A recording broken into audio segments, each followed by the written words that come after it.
windows and bushes and trees and tree houses and all kind of stuff. And so Joey and Tommy are blasting them all. Blah, blah, blah. That's what it looks like when you blast them. And they kill him. They get in the house. Tommy got shot in the leg, or Joey got shot in the leg. Then Tommy gets shot in the arm. They get in the house. Guy comes out of nowhere from downstairs. He creeped down pretty good. I didn't even hear him. I didn't even see him, and I was looking right at him. You know, it was pretty good. And he shoots Tommy in the back, and he's not dead though. He's alive. So they're both alive. And Joey goes upstairs. Giovanni, he goes upstairs, and Tommy goes downstairs. They split up, Scooby-Doo style. And Tommy finds Vincent in the chair still like this, and strangled, dead. He's there, and so he's like, it's really Vincent. He's really dead. Let's cry some. And then he cries. And he lays there with a bullet hole in his back and a bullet hole in his arm or something. Where else he got shot? And then it switches to Joey upstairs, and he walks in this room. I forget what he saw, but he saw something, and then he sees a painting. Yeah, it's a painting of a dude at a fair and a little kid at a fair, but the kid's holding a bloody knife. And this ain't Picasso type stuff, right? This is some craziness. I don't know who painted this, but it was a weirdo. I think Dahmer painted it or something. But he's standing there looking at this picture, and he stares at the knife for a second, and then out of nowhere, Reggio guts him. He sticks his knife up. Giovanni played a good death, or at least a good scream. He's pretty good, and he felt that. I felt the knife in my back. I was like, man, stabbed in the back again in my life. Oh God! But he felt it. Reggio's like, I got you now, and he twists it a couple times and pulls it out, and he falls on the ground.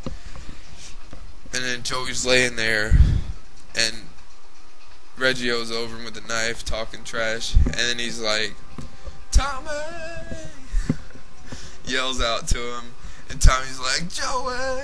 And they can hear each other. This must be some, crappy insulating in this house, or insulation, because they hear each other all the top floor to basement. And I was like, wow, man, doors must be open or something. And so they, like, right after he says, Joey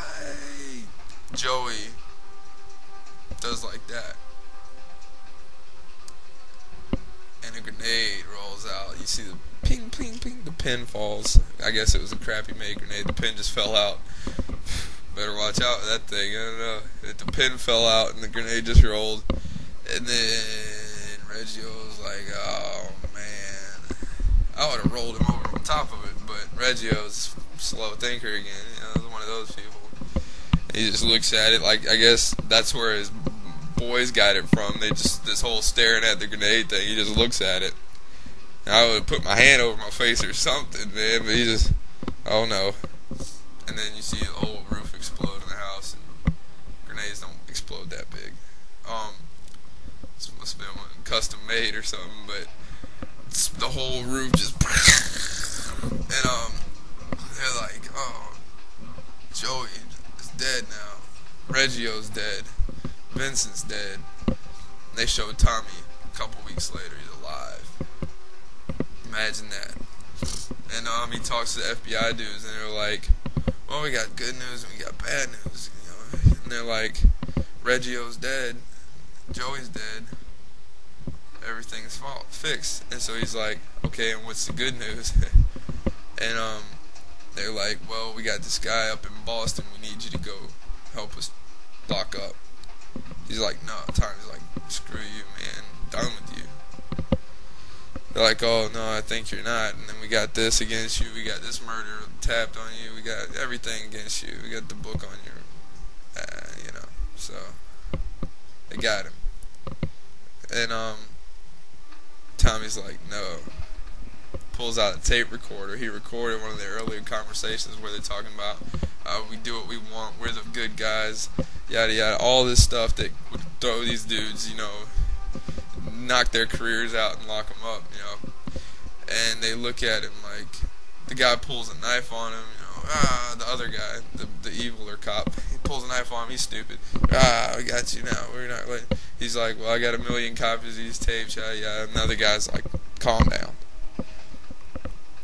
Tells Tommy, he's like, good thing you're smart. He said, but you better keep on being smart.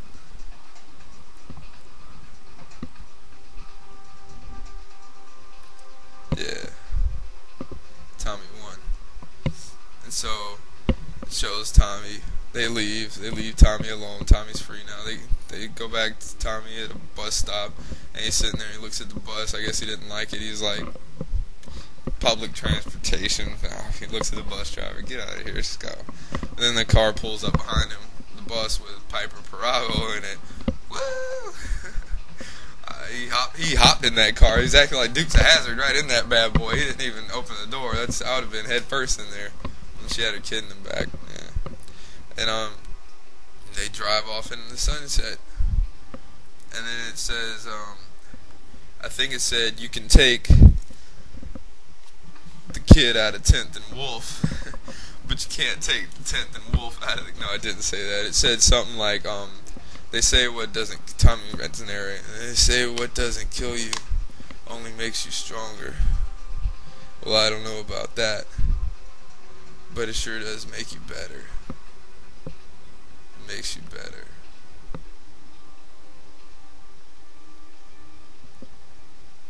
Marinate on that there. Ballin'.